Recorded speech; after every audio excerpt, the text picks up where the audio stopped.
Bienvenidos a este su espacio, el momento de la transformación digital. El día de hoy estrenando nuevo set. Un nuevo set, pero más allá del set, con un invitado de lujo. El día de hoy vamos a hablar sobre temas de gobernanza digital. ¿Qué se está haciendo? ¿Qué defectos o qué fortalezas tenemos en, por ejemplo, en los temas de ciberseguridad, en el tema de protección de datos personales?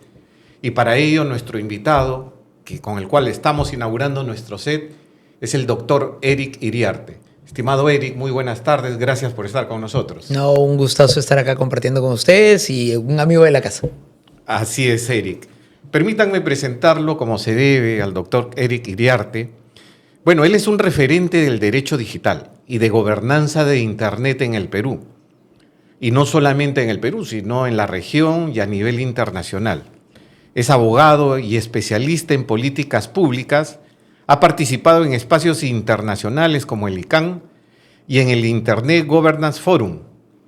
Ha liderado iniciativas en el sector público, privado y académico. Su trayectoria destaca por articular los temas de tecnología, los temas de regulación y siempre contribuyendo a un desarrollo digital y seguro. Es un lujo, Eric, tenerte nuevamente acá. Y antes de entrar a fondo, yo creo, en nuestro tema del día de hoy, tengo el privilegio de conocerte ya hace unos años y creo que eres, no sé si el primero o uno de los primeros o pioneros que habló sobre lo que es ahora conocido como el derecho digital. ¿Cómo nace eso, Eric, y por qué la inclinación a lo que ahora se ha convertido en un nicho? De hecho, tiene que ver con mi familia. Yo soy hijo de quien fuera jefe de Patrimonio Cultural de la Nación, mi papá Francisco Iriarte Brenner. Si no se han percatado mucho de lo que uno ve en CSI Miami, CSI Las Vegas, en realidad son técnicas de arqueólogos. O sea, el uso de tecnología en la arqueología es desde muy antiguo para poder hacer investigación. Una de las cosas que él notó era que no teníamos en el Perú una red de información sobre el patrimonio arqueológico, fundamentalmente entre otros patrimonios que tenemos. Y él construyó la primera red. Y una de las cosas que hizo, además, construyendo la primera red, además que se llamaban por teléfono, una red nacional, instaló una computadora para que colocaran las fichas de los huacos, de las pinturas, de las cosas que iban encontrando, fue que él también consiguió una computadora para la casa. Una XT en su momento. Ajá.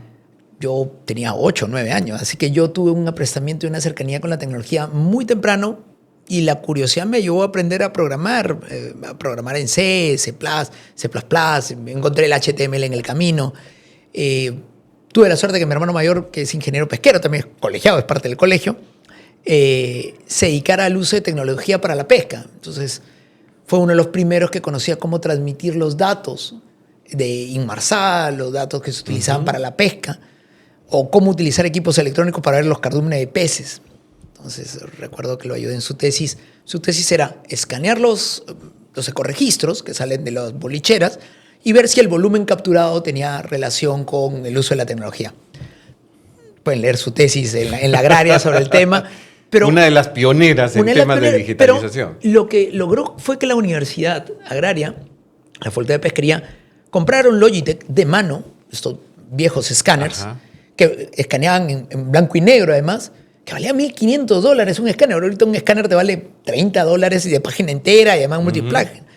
Y había que escanear, transformar eso en una imagen, que la imagen fuera leída como una volumetría, eliminar los puntos muertos y programar. Y la computadora comenzaba a correr en la noche y a la mañana voltaba el resultado de la fórmula matemática.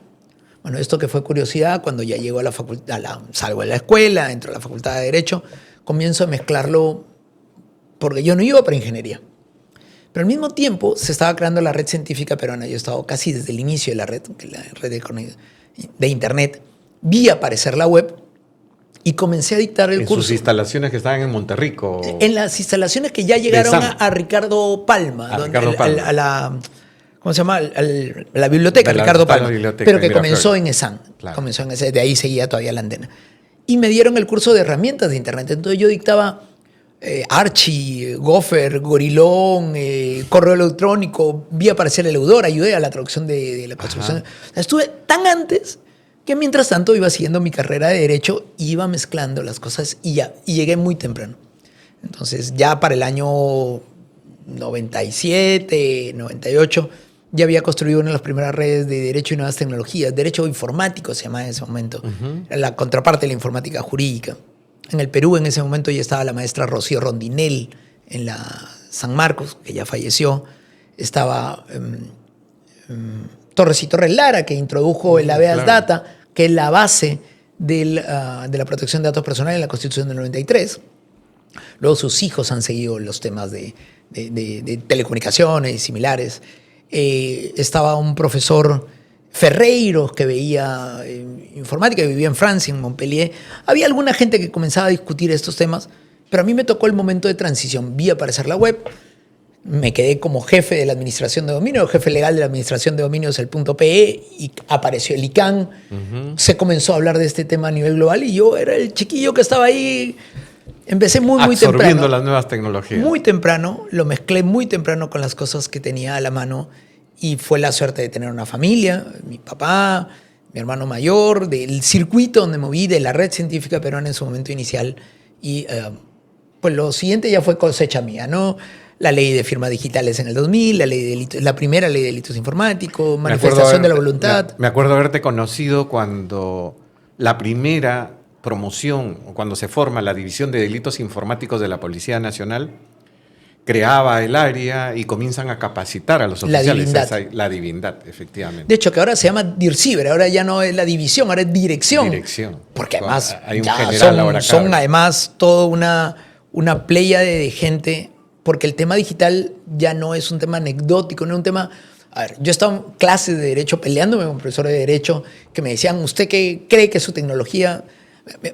Además recuerdo la escena, era un profesor de Derecho de Sociedad de Derecho Societario. Ajá. Y hablaba él de que se podían hacer juntas directivas por poder, por carta. Le digo, pero ¿por qué no las haces por videoconferencia, no? Estoy hablando del año 97, 98, cuando hago ese... Me dice, ¿usted cree que su tecnología va a venir a cambiar 100 años de derecho, 200 años? Acabamos de cambiar la legislación. Bueno, lo cierto es que en pandemia todas las juntas directivas se tuvieron que hacer por sistemas virtuales y hubo una interpretación en base a una norma que hicimos el año 2000 sobre manifestación de la voluntad con medio electrónico. Entonces, pues digamos que me adelanté como 20 y tantos años. Nadie pensaba en una pandemia. Y luego me encontré con este profesor muchos años después y me dijo, tenía razón. Exactamente. Cambió demasiado rápido el mundo. Y vayamos a eso, Eric. Te he escuchado, he leído por ahí tus entrevistas con respecto a la Estrategia Nacional de Ciberseguridad. ¿Qué falencias le encuentras? ¿Qué puntos débiles le encuentras? ¿O cómo se podría aportar a la Estrategia Nacional de Ciberseguridad? Tenemos que partir de 3 premisas muy claras. La primera es que el Perú tiene un exceso normativo en tema digital. Hemos normado temas, somos uno de los pocos países que tiene ley anti-spam. 2, además, para falta de una. Tenemos ley de inteligencia artificial, una de las primeras leyes. Tenemos leyes sobre contratación electrónica, sobre título de valor electrónico. La que te imagines, la tenemos. Y si no, la crean ahorita el siguiente Congreso. Entonces, no es un problema normativo. Y esto es uno de los primeros temas que quiero colocar sobre la mesa. El Perú ha avanzado mucho en tema normativo, pero la norma no le ha servido para avanzar. Segundo, la construcción de una agenda digital comenzó en el año 2000 por primera vez con Carlos Romero Sanginés, ingeniero que además fue reconocido por la ITU, que descanse en paz también, que fue uno de los creadores de ITINTEC, de Inictel en su momento. Se intentó hacer el plan E-Perú, no se pudo, era el gobierno de transición, salía Fujimori, entraba Paniagua. Y el año 2003 se intenta crear una agenda digital. Se crea la CODESI, Comisión para el Desarrollo de la Información. El Colegio de Ingenieros mandó un par de delegados. Y sale el libro rojo. El primer libro rojo del año 2005 era nuestra agenda digital. Fue tan buen producto que todo el capítulo de gobierno digital se transforma en la estrategia de gobierno digital, en el capítulo para la estrategia para América Latina de ELAC, que el mismo año se estaba haciendo. Pero una de las fallas que tuvo ese documento es que no colocaba líneas de base. Se hace una corrección y sale el 2008 la versión 1.5. Bueno, esta versión 1.5 tiene línea de base, pero cuando las miras contra las metas, ya habíamos cumplido varias de las metas. Se dice, creemos una nueva versión. Esta nueva versión sale el año 2011, con la falla que sale el 27 de julio del año 2011, en el momento de intercambio. Entra el nuevo gobierno y no le hace caso. Es decir, hemos tenido 2 agendas digitales y no hemos vuelto a tener agenda digital. Tenemos 15 años por lo menos sin agenda digital. Se intentó después en el año 2014-2015 desde la agenda de competitividad, estaba Angélica Matsuda, Alfredo Astudillo, crear una agenda digital, una agenda de competitividad que tuviera componentes digitales, crear una agencia social de información y tampoco se logró. Y llegamos al año 2017, donde se intenta crear una política de Estado, que se crea, la política número 35. Ahí está, nos encargaron a 2 personas, Mesías Guevara, gobernador, candidato. Y del capítulo de Ingeniería Electrónica. Gobernador, candidato de Acción Popular, presidente de su partido. Así es. Y yo venía por el Partido Aprista, ¿no? A mí me mandaron, el Partido Aprista me mandaron un proyecto entre el APRA y Acción Popular que se presentó. Lo tomaron como base. Del lado del gobierno pusieron a Liene Escol, que también viene del mundo de la tecnología, viene de Microsoft, había sido secretario de Gobierno Digital, y sale la política 35. Problema práctico del Acuerdo Nacional, no es vinculante. Y en eso estamos. Nuestra falla de una agenda digital no es no haberlo intentado, es no haber logrado convencer a los actores políticos claves, que son los gobiernos de turno, de crear una agenda digital en estos temas. Pero en el tema de ciberseguridad específicamente, tampoco los hemos logrado convencer de que siquiera tengas o la macro o una política micro, que tiene que partir por la necesidad de una visión de Estado de qué quieres hacer con la ciberseguridad. Y no se trata de normas. Perdón, Eric. Actualmente el liderazgo está sobre la Secretaría de Gobierno de Transformación Digital. La función. Y quien da las normativas y da los organismos para que se cumplan al interior del Estado, público y privado. Pero vemos una inestabilidad enorme en lo que es la Secretaría de Gobierno de Transformación Digital. Digo inestabilidad porque justo lo comentábamos previamente, 3 meses sin secretario de Gobierno de Transformación. Y no pasó nada. Y en un periodo de 2-3 meses hubo 2 cambios adicionales y no hay una continuidad al respecto. Y más aún, sin un norte, sin una hoja de ruta, como lo acabas de decir. Desde el 2011 creo que esa hoja de ruta no existe oficialmente, ¿no? ¿Qué se debe hacer? Te digo primero quién es el culpable. A ver, por favor. El culpable es la Red Científica Peruana. Y no por haber hecho algo malo, sino por haber hecho algo bueno. La Red Científica Peruana diseñó esta idea de tener cabinas públicas. De hecho, eran todos los martes las capacitaciones sobre cómo crear una cabina pública, que eran computadoras conectadas con una línea dedicada. Ese modelo es un modelo privado en el Perú. La conectividad del Perú, del peruano, además, que más entró no en los estratos A y B, sino C y D, en las universidades, cerca a las universidades, cerca a los lugares turísticos. Para eso servía el Internet en primer momento, las cabinas públicas. Luego es tomado hacia el 99-2000, que ya habían casi 100.000 cabinas públicas. Hago un paréntesis. El Banco Mundial estudió el fenómeno de cabinas públicas. Dijo, es un modelo como puede conectarse a la gente. Nos lo llevamos, se lo llevan a El Salvador, lo financian. Lo dejan de financiar y no hubo más proyectos de cabinas públicas en El Salvador. Lo intentaron hacer en Brasil y en Argentina y no funcionó tampoco. Un modelo sui generis. Solo funcionó en el Perú y no ha funcionado en otro lado.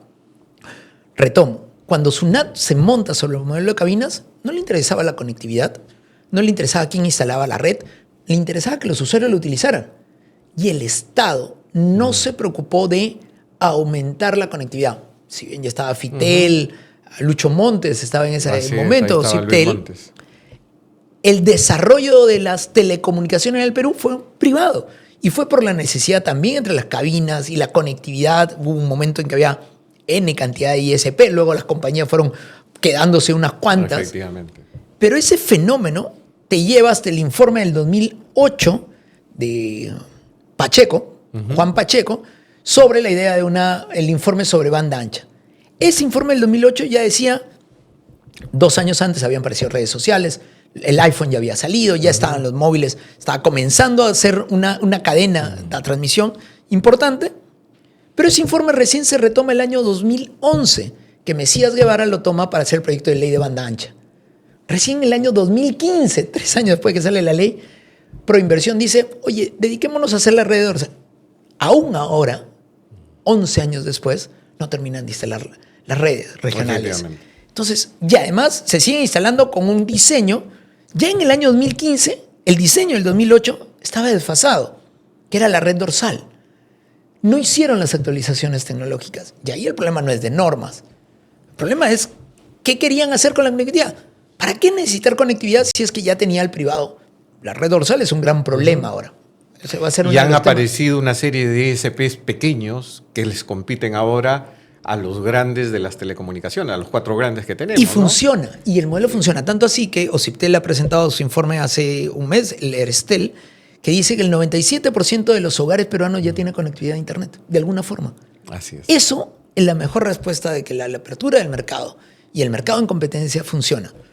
Pero del otro lado es un llamado de atención de, oye, Estado, ya tienes conectada a la gente, ya tu problema no es conectar. ¿Qué quieres hacer con la conexión? Porque tuviste un cable propio, que es la red dorsal, no lo utilizaste para investigación científica, no le bajaste los costos a las escuelas, a las comisarías, a las postas médicas. Y este es un gran reto que se tiene hoy en día después de más de 11 años. Y no tienes un plan de Estado. Exactamente. Chile acaba de perder la oportunidad de tener el cable que venía desde Shanghái hasta Chile por un tema de decisión política. El segundo lugar más próximo es llegar de Shanghái a Chancay o a Lurín, Huancón. Bueno, el Estado peruano, alguno de los candidatos habló algo de la conectividad, de fibras ópticas.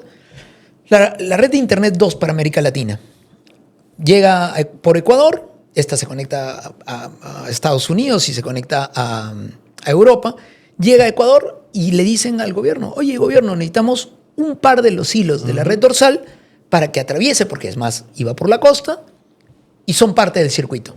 Bueno, el gobierno decidió que no, porque no. Entonces, tú ves la red de Internet 2 de América Latina y se salta al Perú. Por una simple decisión. Política. Entonces, el problema no es normativo, es político. Y ahí es donde hemos fallado, me incluyo, los incluyo al colegio. Además, Claro, lo incluyo porque los actores políticos son los que están afuera de la cancha. Nosotros no hemos logrado convencer a los gobernantes a los 10 presidentes que hemos tenido, a los no sé cuántos ministros, a los no sé cuántos viceministros, de que entiendan que esto es una necesidad de interés público. Y no porque tú miras el ecosistema digital peruano y tienes 40 entidades de sociedad civil o privadas gremiales que cada cual tiene un nicho. Factura electrónica, software libre, software propietario, ensamblaje de computadoras, fintech, y todos atomizados. No hay una visión colectiva porque además son intereses dispares. Y eso a la larga ha hecho que el sector público tampoco les interese. Ellos usan el Internet. Interesante, Eric. Me gustaría abordar otro punto.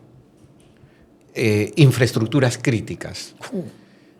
En el Perú, ¿tenemos identificados correctamente nuestras infraestructuras críticas? Cuando llamamos infraestructuras críticas nos estamos refiriendo a activos críticos nacionales. Agua, telecomunicaciones, aeropuertos. ¿Estamos protegidos resilientemente? O como Chile, que le pasó, se quedó sin red eléctrica. El problema es quién se encarga de los activos críticos nacionales. En el Perú, la entidad que está a cargo de los activos críticos nacionales, de ver cuáles son, quiénes son, es la Dirección Nacional de Inteligencia. Ya, eso ya es un primer problema. Tanto así que la definición de seguridad digital que fue utilizada fue construida a raíz de una modificación de la ley de inteligencia, porque la DINI quería quedarse con todo el tema de seguridad digital. Detectó que era un tema caliente en el año 2017-18. Le dice, no, hay que definirlo, lo define en un decreto. Luego se incluye en el decreto legislativo 1412 de gobierno digital. Luego sale el decreto de urgencia 007, el 2020, y recién se acaba de reglamentar hace unos meses atrás.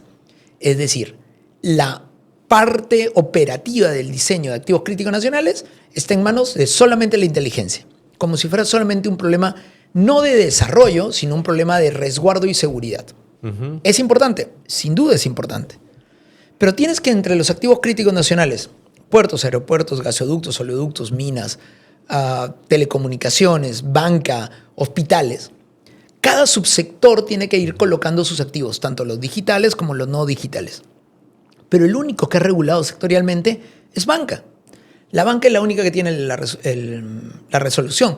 504 del 2021 sobre temas de ciberseguridad directamente involucrado.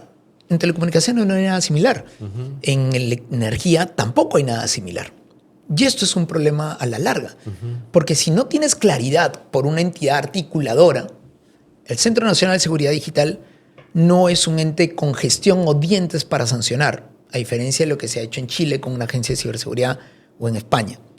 Y ese diseño diferente ha hecho que el tema solamente tenga un regulado específicamente, que el resto sean de información, se basan en el reglamento de seguridad digital, que aún no entra en vigencia, y terminas en un problema práctico, porque dependes de la ISO 27001, de la ISO 27005, de la buena intención de evitar el activismo, el hacktivismo o la afectación de terceros desde afuera, y termina siendo la directiva de ciberseguridad o la directiva de seguridad de protección de datos personales la que más fuerte coloca porque tiene poder sancionador.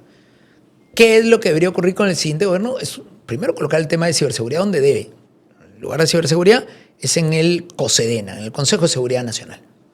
Esto es un tema táctico estratégico. Se cae, mucha gente dice que en realidad nosotros no tenemos problema porque nuestros sistemas son tan antiguos que los hackers ni siquiera lo conocen. Pues es otro problema diferente. Ajá. Pero ya tenemos que comenzar a pensar en qué es lo que va a pasar.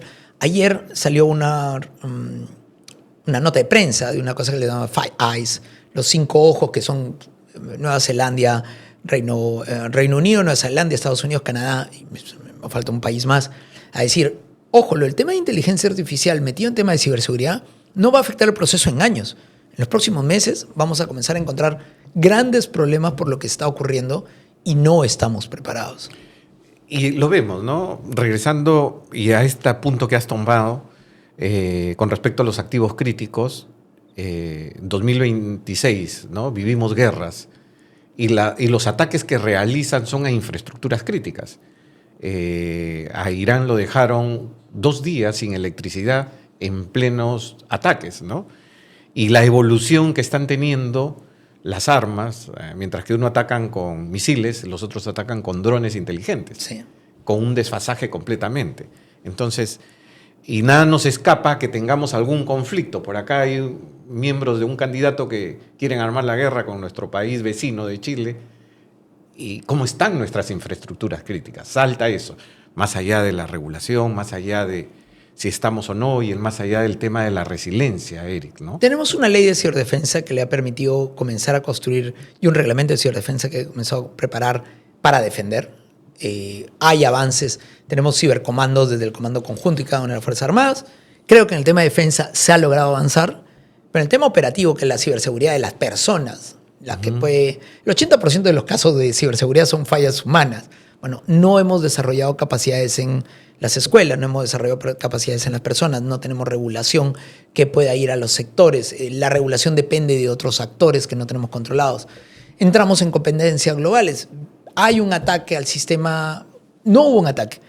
Se cayó el gasoducto, hubo un problema con el gasoducto y se nos fue mitad de la energía del país. Bueno, ¿qué problema si no es como eso, sino algo similar a lo que ocurrió en Chile o en España, que se cayeron los sistemas eléctricos y nadie quiere decir nada? Otra noticia ayer, el sistema de trenes de Alemania paró porque hubo una falla informática y prefirieron parar los trenes a que siguieran andando y que comenzaran a haber pérdidas de vida, porque la pérdida de vida por un problema de ciberseguridad no es necesariamente un ciberataque por un tema de guerra, puede ser un sistema eléctrico en un hospital que se cae. Una deficiencia técnica. ¿Cómo eso se vuelve un tema de entendimiento de los actores políticos que gobiernan para que entiendan que esto es un tema prioritario? Esto ya no es un tema curioso, no soy yo en los 80 o en los 90 haciendo curiosidad científica con tecnología.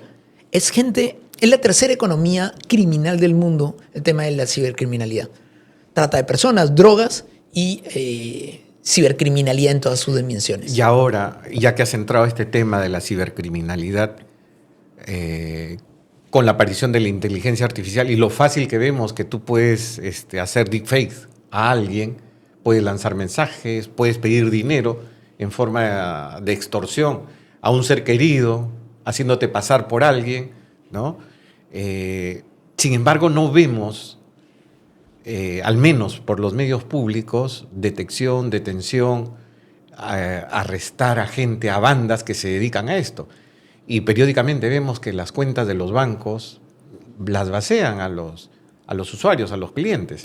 Y vuelvo ahí al tema de que muchas veces son los mismos usuarios quienes entregan su información por ingeniería social, que les averiguan. Uno mismo coloca su información en redes. Pero para esto tiene que haber una campaña o una estructura o una estrategia de enseñarle a los niños de las escuelas temas de protección de datos personales, ciberseguridad, de entender la tecnología, de entender la inteligencia artificial. Tenemos 35 años de Internet en el Perú. Nunca ha habido un plan estratégico para el tema de Internet, mucho menos en las escuelas. Que comience desde la etapa inicial. Pero en esos mismos 30 años, las personas que ahora tienen 30 años vieron aparecer la web y tuvieron acceso durante su época de escuela a la tecnología. Y son las que caen en las estafas, son las que caen en los problemas. Y entonces lo que ha ocurrido es que el Estado no ha cumplido su rol. Que no es solamente el Estado. También hemos tenido fallas por parte de los que estamos involucrados y vemos los temas y no hemos logrado convencer a los actores políticos. Y no lograrlos convencer hace que el nivel de dinero perdido, las afectaciones que se puedan tener, incrementan cada día. Y esa tercera economía informal que a nivel mundial crece cada día. Y ahora, lo otro es que muchos de los ciberatacantes no son locales. Esto es un tema transfronterizo. Perú se adhirió al último convenio, que es el convenio de Hanoi, de Naciones Unidas, lo firmó en octubre. Nadie se ha enterado siquiera que estamos en ese convenio. Pero el convenio anterior, que era el convenio de Budapest de cibercrimen, que tiene convenios adicionales, este año va a celebrar 25 años, pero recién se adhirió hace 5. Es decir, veníamos retrasados. Tenemos unas fiscalías nuevas por el tema de cibercrimen. Tenemos la Divindad, o ya DIRCIBER ahora hace 20 años, pero no tenemos jueces especializados en el tema. Entonces, no hay un juzgado especializado. Oye, pero no que no era un tema normativo. No es un tema normativo, pero si no tienes quien administre la justicia, tampoco vas a tener interés de las personas en denunciar. Me daban una estadística hace un par de días y me decían, oye, es que ha aumentado el tema de cibercriminalidad. No ha aumentado. Lo que está aumentando es la cantidad de denuncias, porque la gente está comenzando a confiar de que el sistema puede responderles. ¿Se ha logrado detener personas? Sí, pero la tasa de casos que hay ese es el punto que acabas de tocar, sí, ¿no? Claro, los casos son tan pocos, o mucha gente no denuncia por vergüenza. Muchos temas son típica persona que dice, no, es que me vaciaron las cuentas. Señor, usted recibió un mensaje, jamás recibió un mensaje. Pero señor, acá tenemos que usted recibió un mensaje hace una semana. Pero eso fue una semana antes, no en el momento del vaciado. Creen que son elementos desconexos. Y estos son ataques preparados, se organizan. Todo el tema de ingeniería social. Es un tema de ingeniería social. Y tiene mucha gente de ingeniería también, sí, porque es una forma de violar la ley y afectar a las personas. Y no solamente es tema de dinero. Ya que estamos ahí, hablemos un poco sobre la ley de datos personales. Sí.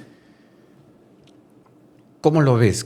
¿Qué falencias, qué fortalezas tiene actualmente la ley de datos personales? La ley fue hecha en el año 2011. Tiene ya una modificación profunda que se hizo en el año 2017 con el decreto legislativo 1353. Se adecuó a la normativa estándar europea global, más visiones de APEC. Ha habido una modificación al reglamento, un reglamento profundo. El 2024 fue la modificación que entró en plena vigencia ya en marzo del año pasado. Las compañías que tienen más de 12 millones de soles que han facturado en el año 2024-25 ya deberían tener un oficial de datos personales y deberían tenerlo como máximo el 26 de junio, en 2 días.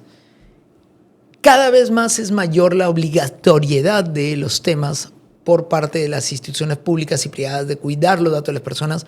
Cada vez más es las personas reclamando por sus derechos porque alguien vulneró y confiando más en compañías que le cuidan sus datos de que las compañías que no. Todavía hay mucho que trabajar. Acaba de cambiar la autoridad, la persona, que además es por concurso público, pero aún le falta independencia funcional, independencia financiera, y puede mejorar. Lo que comenzó siendo un sobrecoste, cuando tú lo mezclas con temas de ISO 27001, ciberseguridad, de pronto termina siendo una fortaleza. ¿Quién no entiende? El mismo problema que tenemos nosotros de hablar con los políticos, los oficiales de gobierno, lo tienen la gente de ingeniería, la gente de compliance, para hablar con las altas direcciones de las empresas. Hicimos unos estudios sobre cómo la alta dirección ve el tema del cibercriminalidad, sin duda lo tienen preocupados. Cuando le decimos ustedes han sido atacados, nunca hemos sido atacados. Y cuando les preguntas cuánto han invertido, ¿por qué vamos a invertir en esto? Tenemos un antivirus, tenemos un jefe de informática. Oye, pero esto es más. Un banco en el Perú debe estar entre 15, 20% de su income en ciberseguridad. Una pyme en 0.01. Una brecha de ciberseguridad se calcula más o menos en $300,000, por lo menos por brecha de ciberseguridad. ¿Cuántas denuncias ha habido? ¿Cuánta gente sabe? No se conoce. Ve los reportes en la SMB sobre empresas que han sido atacadas y no aparecen. Y no aparecen, efectivamente. Y no van a aparecer por la vergüenza, la reputación, pero a veces, de hecho, LAN me mandó un comunicado que hubo una brecha y que a lo mejor mis datos, pero que están haciendo algo para resarcirse. Yo no lo sentí como algo malo, le dije, ok, más bien me estás tratando de... Ahora quiero enterarme bien qué es lo que se perdió. No había mi tarjeta de crédito, que es el primer temor de la gente. Pero no es solamente los bienes patrimoniales los afectados, es la suplantación de identidad, es afectaciones mayores que puedas tener. Y ahí es donde, de nuevo, falta una estrategia del Estado en estos temas de lucha contra el cibercrimen, establecimiento de un tema de ciberseguridad, una cultura de ciberseguridad. Nos va ganando el tiempo, Eric. Pero sí, son 5 minutos que hemos venido hablando. Pareciera que va a ser una conversación corta. Ahorita vienen y nos sacan del aire. ¿Qué consejo darías actualmente, ya que va a haber un cambio de gobierno muy pronto, el 28 de julio hacemos cambio de gobierno? ¿Qué debería ser un tema estratégico que debería de tomar en todo el tema de digitalización el nuevo Estado o el nuevo presidente que asuma este 28 de julio? Qué papa caliente que me has dejado. A ver, 4 o 5 puntos, ¿no? El primer punto es crear una agencia de social e información. No una agencia de gobierno electrónico. Y no es que ya que tienen 20 años, 23 años, han ido avanzando. Pero social e información es más que gobierno digital. Es más que solo el sector gubernamental, es también el sector privado, en la academia, en la sociedad civil. Y por ende, esto debería estar conformado con un consejo directivo de todos los sectores. De la sociedad civil, del sector privado, de la academia y del gobierno. Si quiere lo puede presidir el gobierno ya, si quiere no perder tanto poder. Pero tiene que ser una visión transversal, no un ministerio. No tiene que crearse una burocracia funcional. Tiene que crearse algo operativo, una agencia de reconstrucción con cambios. Práctica directa, que dé lineamientos, que permita gestionar recursos y crecer. Segundo, ver el tema de los cables de fibra óptica internacional, los cables submarinos. Tenemos que tener un cable al Asia, tenemos que insertarnos al Internet 2 para permitir mayor investigación y necesitamos tener más cables con Estados Unidos y con otros países. Eso, sin duda, nos va a permitir seguir creciendo en la conectividad. Tercero, tenemos que avanzar con el tema de crear una estrategia de ciberseguridad y lucha contra el cibercrimen. Pensada no solamente en una oficina de reportes de incidentes, sino de acción concreta antes de los incidentes, coordinada y esforzada con esfuerzos de las Fuerzas Armadas, la policía, el sector privado, las empresas de telecomunicaciones, conscientes de que estamos creando y preparándonos para un mundo cada vez más global. Lo cuarto es el desarrollo de capacidades. Desarrollo de capacidades iniciando en la escuela. Tenemos que pensar en los que van a ser especialistas en ciberseguridad. Me arriesgo a decir, 1,000 en el Perú especialistas de ciberseguridad, necesitamos 50,000. Especialistas en inteligencia artificial, que van a tener que van a reemplazar a muchos de los empleados públicos y privados. Hay que entrenar a las personas. Pero entrenarlos también en temas como STEAM, en la prestación para la innovación. No los vamos a volver ingenieros a todos. No tengo nada en contra de los ingenieros. No. Tengo familia ingeniera. Pero darles herramientas para un mundo que cada vez es más digitalizado y cada vez menos necesita a los ingenieros. Y sí hay una tarea urgente para la reinvención de la labor de los ingenieros. Las herramientas de inteligencia artificial están cooptando las herramientas repetitivas. Los ingenieros tienen que transformarse en curadores de sistemas, en gente que sea ni siquiera transversal, tiene que ser un orquestador. Tienen que ser el que dirija la orquesta utilizando agéntica, utilizando IAs, pero utilizando también a las personas. Y un último punto que termina siendo fundamental es que tiene que conseguirse la inversión que venga a invertir en Perú. Tienes tierras raras, tienes posibilidad de construir mecánica, drones, un montón en la costa norte, tiene la posibilidad de grandes programadores, no estoy hablando de programadores medianos, grandes programadores en la costa sur, en Arequipa, en Cusco, en Puno, que tienen capacidad lógica. No por nada los grandes ajedrecistas del Perú están en el sur del Perú, son arequipeños, son puneños, son cusqueños. ¿Dónde más hay una unidad de grandes jugadores de ajedrez que terminan siendo programadores de sistema y de dónde salen? En la India. O sea, no hay que reinventar la pólvora, hay que simplemente entender los fenómenos. ¿Y dónde se hace mecánica? ¿Dónde se hacían los motores en el Perú? En el norte, en Trujillo, porque son habilidosos. Hay que utilizar las habilidades de nuestra propia gente. Pero para esto hay que tener una agenda digital y esa es mi última recomendación. Es tener una agenda digital con 5 o 6 metas, con misiones claras. No con una lista de lavandería de este es el deseo de todos y cada uno, porque no funciona así. Efectivamente. Estimado Eric, muchas gracias. Un honor. A nombre del Colegio de Ingenieros del capítulo de Ingeniería Electrónica, el honor ha sido nuestro de tenerte el día de hoy, sinceramente departiendo y con una hoja de ruta creo que podría ser tomado sin lugar a dudas por el gobierno que tenga el liderazgo este 28 de julio. Muchas gracias, Eric. No, a ti un honor y un gusto estar acá. Es casi como una segunda casa. Así es. Bueno, hemos tenido el honor de tener con nosotros el día de hoy al doctor Eric Iriarte. Hemos hablado sobre gobernanza digital, hemos hablado sobre la ley de ciberseguridad, hemos hablado de activos críticos y una receta para el próximo gobierno de 5 puntos que se podrían llevar a cabo sin ningún problema, al parecer. Eso es todo por el día de hoy. Nos vemos la próxima semana a la misma hora. Muchas gracias. Muy buenas tardes.